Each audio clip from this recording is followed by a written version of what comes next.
Hello everybody, how are you, eh? I hope everything is going well with you.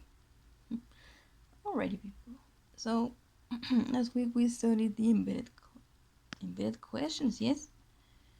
So embedded questions are very useful. Remember that we use them in polite situations when you're meeting a new person or you're talking with someone who is important to you, yes?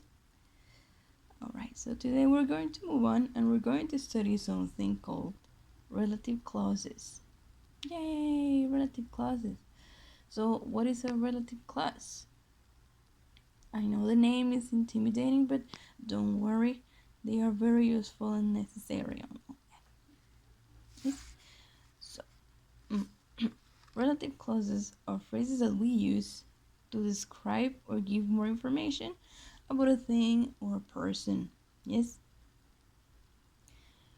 Let's say that you don't remember the name of something and you give a description of it, right? Like, oh, I don't remember the name of the student who wears glasses and likes very cool music. Who's that student? Well, it's Itzel. Or I don't remember the name of the student who loves to cook. Alright, that would be Angel. So yeah, we're going to give a description using a little phrase, a little clause.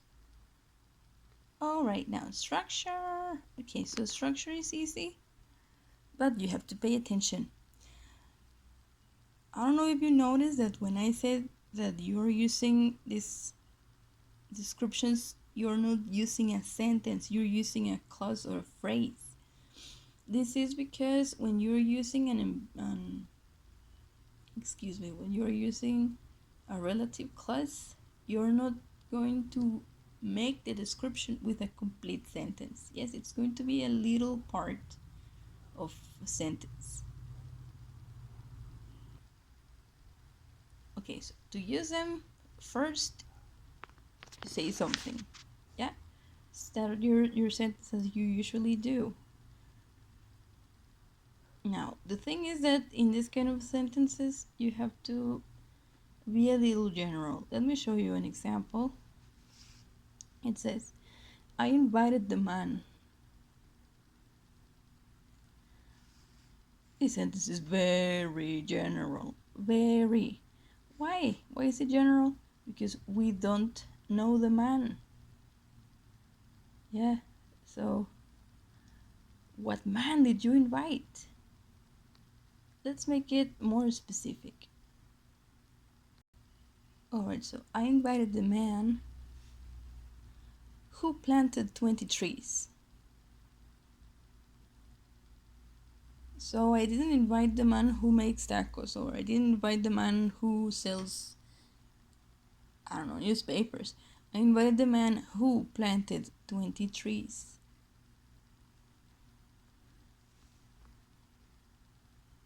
I invited the man which looks like Mario. Okay, so here I made a mistake because which is not normally used with people. In that case, instead of which,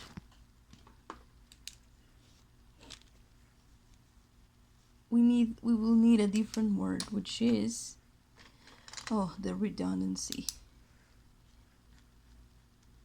That. So I invited the man who looks like Mario. Oh, so cute, chubby. Oh yeah, you will notice that when you are giving an extra description, it is the reason for it is that the person you mentioned first or the thing you mentioned first is not very clear or it's not very specific. Yes, let's take a look at the second example.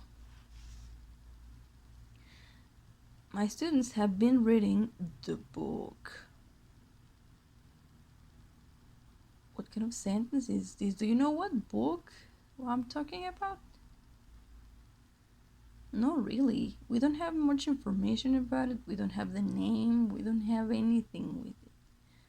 What can I do? I can add extra information. My students have been reading the book that smells nice. Okay, that's a little bit more specific. Good. Or, my students have been reading the book that weighs 70 kilos.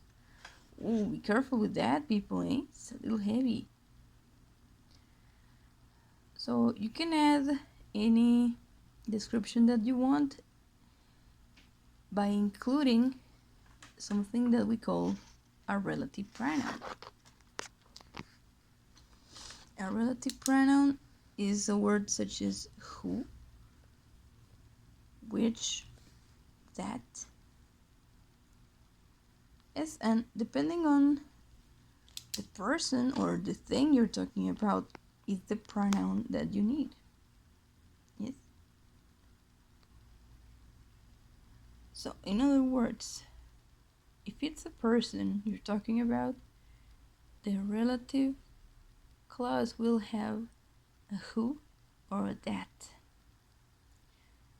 If your object, with this, the object of your sentence is an animal or an inanimate entity like a thing or an idea, we use that or which. Okay? Okay, so here we go. For the people who are taking notes, this is the structure that we are going to use. So when you start, use a normal, a common sentence. You know the elements already. You have subject, verb, an object, or you can have an auxiliary like will or have or had, and then the verb. No? After you have your normal sentence, you begin your relative clause with a who, which, or that. Continue with your verb.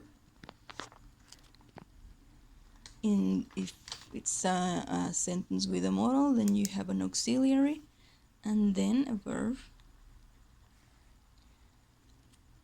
and then your object.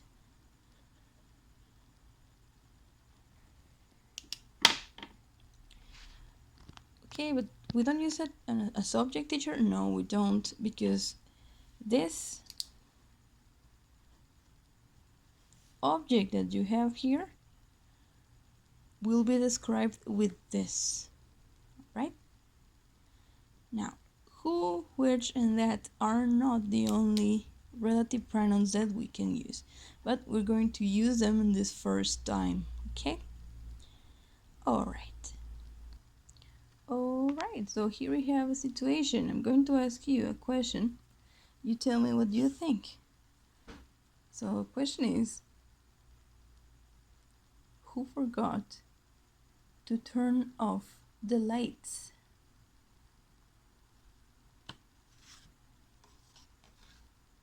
Look at these people. Which of them forgot to turn off the lights?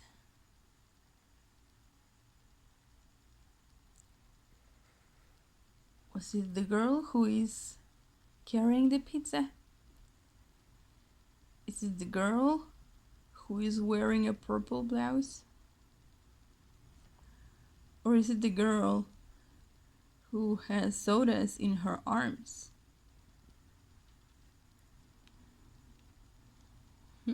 Alright, so you tell me. I hope you don't have any trouble with this. If you have anything, any problem or difficulty with it, please send me a message and I'll be happy to help. Bye.